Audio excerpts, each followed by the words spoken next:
What up, guys? This is a little bit of documentation. I've been a little bit distant from technology. Kind of took some space to reflect on my motivations and my values. Because these social media companies and social media, it tends to distract us from it can distract us from what it is that we truly want out of our life, and it sometimes gets in the way of relationships, just being always inundated with information, people posting, and you get this kind of fear of missing out, and you feel like you always got to keep up and always keep moving and keep producing content, and it doesn't always come from a genuine place after a while. So taking a break from that, just kind of trying to center myself and understand what it is that I'm trying to do with my life, and as an artist, as a person, with my relationships, friends, family, as a partner, and just trying to think about what it is that I can do and what it is that I want to contribute to the world. And yeah, it's weird when you first get off social media. It's like you feel you might feel a little lonely. You might feel a little bit lost because we get sucked into this world where it's like in some ways it's competitive, even though you don't always see it that way, but you're kind of playing this social media game, and I just felt like it wasn't aiding me anymore. It wasn't, and it hasn't aided me for a long time. In some ways, I feel a little bit robbed of my life, and it's like I should be suing these companies but in actuality, it's like we just have to take responsibility for our actions. And the thing is with these social media companies, it's just like they create this great product, but in turn it creates a lot of addiction amongst the people that use it. And I've spoke about this for a long time. I've written some poems and performed the poems a couple months ago about how I felt about all of this. But yeah. So the last couple weeks I took a break, and now I got asked to do freestyle session to be a battle guest, and at first I was just kind of wondering if that's something that I really wanted to do. Was that something I haven't battled in a long time. I used to battle a lot when I was first coming up, and I kind of drifted away from pursuing that.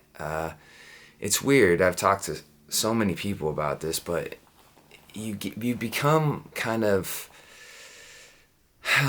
like sometimes the value gets imposed upon you. I never really saw my life going this way, or even being good at this dance.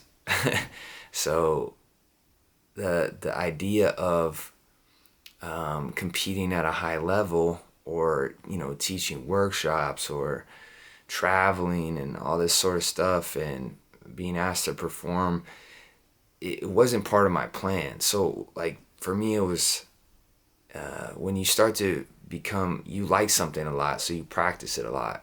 And what motivated that initially was just natural curiosity, just fascination. One of my quotes that I always say is like, stay curious, stay fascinated. If you can find out how your mind works, how you can direct it to be fascinated, to stay curious, you can accomplish so many things if you just follow that. And that's what I did in dance. And as you get better at these things, whether it's a normal person that sees you street performing, or, oh, you should go on So You Think You Could Dance, or, oh, you should go on America's Got Talent, fill in the blank, any of these TV shows. You should do something with it. That's always the thing. It's like, oh, you should do something with it. And it was never really my intention in the beginning to do something with it. But opportunities come. People see your work. People see your progression. And that's, people want to see you do well. They want to see you do what you love. And that's dope. But it's also, in this day and age, it's very hard to really pick apart what it is that you want to do with this thing. And specifically dance, when you think about the avenues, I never really saw somebody do, or there was never like a real, I have a lot of mentors, but like specifically on how to do the dance, but I never saw somebody that was like, oh, I want that lifestyle. I want, there were certain things that I wanted in the beginning. I was like, man, I could dance and travel. That'd be amazing. Oh man, that's the dream, right? So I do that, and it was amazing, just like I thought it was going to be. Obviously, travel has its ups and downs, and the language barriers and the cultural barriers. And so then travel becomes like, oh, that's what I should be doing. It becomes kind of like you're following the momentum of these decisions you made, but it's still, you have to, like, for me, I have to step back and critically analyze what it is that I'm doing, what it is that I'm putting out into the world, and what is travel. Is it a selfish journey? Is it a selfless journey? Am I helping people? Am I, am I still in love with this thing? Am I still in love with this dance? And so the pandemic really was a huge eye opener for that. Was when everything shuts down and all these opportunities go out the window. Man, I had a lot of momentum. Like, there was a lot of stuff lined up in 2020, and then it came to a screeching halt. And I don't really know if that stuff will ever come back, whether it's theater shows or performances. And what I realized in the pandemic was, like, I really just love to learn. I love to learn and apply myself and try and progress. And that was something that dance really, like, kept my mind right during the pandemic, and it gave me something to build and work on. And so when I got asked to do this battle freestyle session, I was like, man, how many freestyle sessions have I been to, watching or competing, or it's been a long time, but is battling something that I really want to do? There's so many different ways to look at what battles are, and battles can mean different things at different times in your life. For me, when I first started, battling was a way to just test my mind, to test my movement. Can I access my flow state in front of people? Can I be creative? Can I be vulnerable in front of a crowd? Can I still connect with the music with all the pressure? Well, when I first started, there is no pressure, right? I could just disappear. Nobody knows who I am. People start to know who you are, and there becomes expectations. There becomes pressure from the outside, but it's also pressure that you put on yourself to meet others' expectations. And so then battles can be, a way of I don't know, a way of competing with others, or even building with others to help level up and progress your dance. That's one thing. or am I just trying to chase the carrot and keep up with the Joneses? And when I said like there wasn't anybody, I didn't know what avenue to chase with dance, because I saw people doing industry work. I saw people doing battles. I saw people teaching workshops. And that was really, it's really like, there's very few avenues for a freestyle artist, a freestyle street dancer. And so I was just kind of following the footsteps that were shown to me. And I had to think about what it is. What do I like? What do I like? Do I like teaching? I love teaching. I love sharing with people. Do I love battling? There was a time where I liked to battle. I never really loved it. Part of me never quite understood it fully, because you have kind of the competition and battles. Yeah, battles, or you have like the real battles, right? Where it's like call outs and things like that. And so I understand like this dance is a language, and when you really call someone out, sometimes I always saw like people say, oh, handle it on the dance floor, battle it out, when you have beef with somebody. But I never really saw that work itself out properly. And I was like, well, dance can create an avenue for respect for one another. And then you could talk it out. You could actually communicate deeper with words. And then when you think about competition battles, well, it's just kind of an organized promotion that can give you opportunity to be seen, to showcase your art form. But the conversation is still, let me show you and everybody else why I'm better than you. And when I put it that way, and I'm not saying that battles are objectively that, but it feels like that a lot of the time. And I didn't really feel like I didn't feel like that conversation really needed to be had. So I like to practice. I like technique. I like foundation. I like tradition. I like the culture. I like the music. But this kind of tradition of battle competitions was hard for me to, after years of doing it, to keep doing it. And so when I got asked to do freestyle session, I thought to myself, like, man, I've been practicing. It's been 12 years. There's not many days in those 12 years where I haven't practiced. And at this point in time, the battles is where you're seen. And if I want to teach, this might be a good opportunity to create opportunity.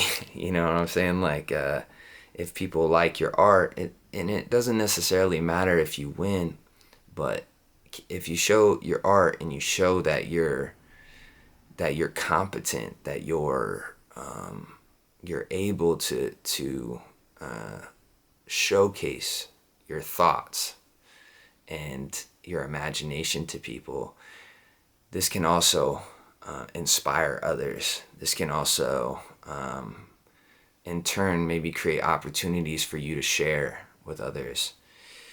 And in the first world, in the U.S.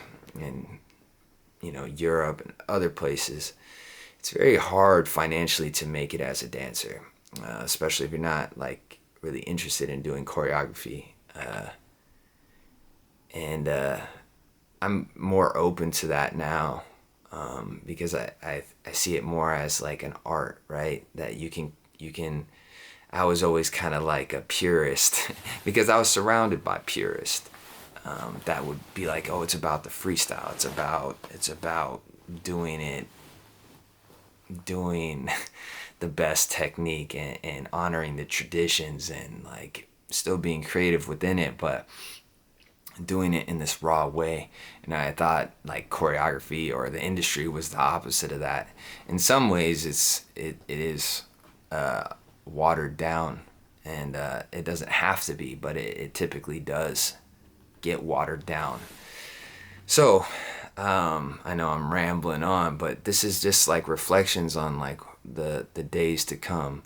So when I got asked to do a freestyle session, like a couple years ago, I got asked to do highlight the style, and I was like, oh, this will be an opportunity to dive back into that mentality and see what it is that I can churn up, what I can come up with, what is it gonna be like this time around? I'm a completely different person, a completely different dancer,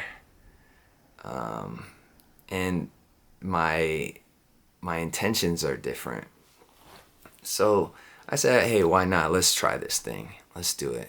So freestyle sessions in a couple days, and so I start to take it like a fight camp, right? I start kind of designing my days so I can showcase my full ability on that day. And who knows if it comes out? It's really man, it's a moment in time, right? And so we don't always know if our best is gonna come out, or the creativity is gonna come out, but we can try our best to do it.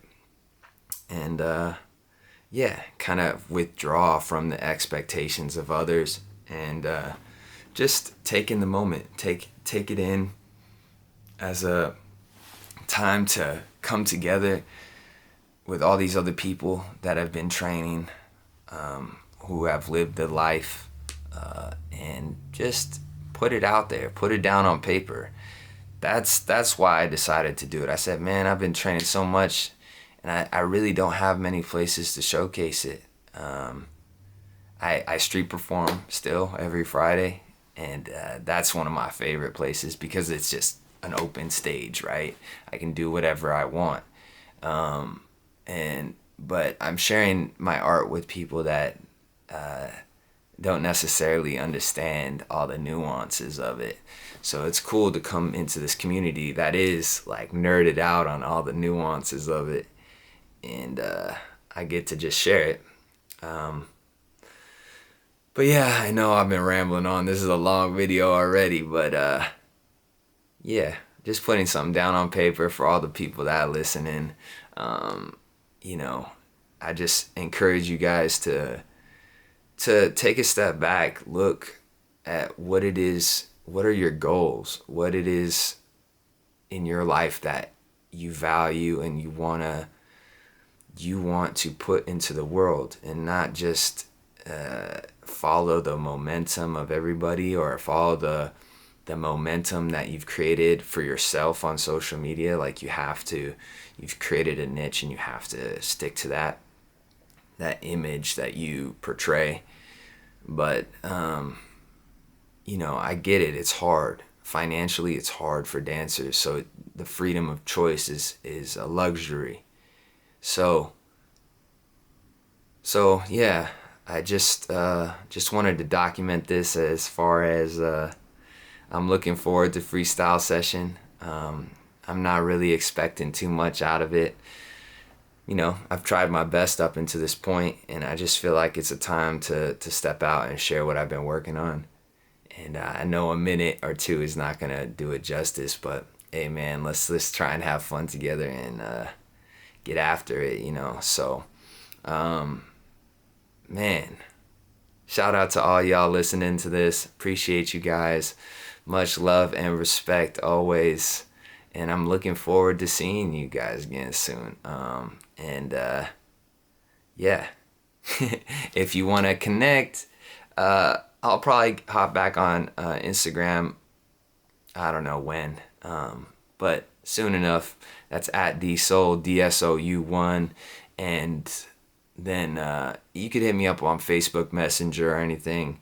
I'm still teaching privates. Not really teaching workshops at the moment. But yeah, possibly in the future. That's really what I love to do anyway. So showcase, workshops. I just wish there was a little bit more ways to make this financially viable. But there's nothing wrong with doing jobs outside of dance, because if you're a dancer at heart, it always comes back to the dance. So if you're doing something separate, if you work in construction, I did construction for a little bit. I worked as on a farm. I did all these different jobs too. And then when you take those jobs and you do them to your best ability, anytime you apply yourself fully, you can bring that back to what it is that you love to do. And don't look at it as like a waste of time or some type of distraction or a sacrifice. Although it is a sacrifice, but life is about the contrasts. And yeah, those contrasts create the richness, gives you perspective. So yeah, keep grinding, y'all, and I'll check in with you guys again soon.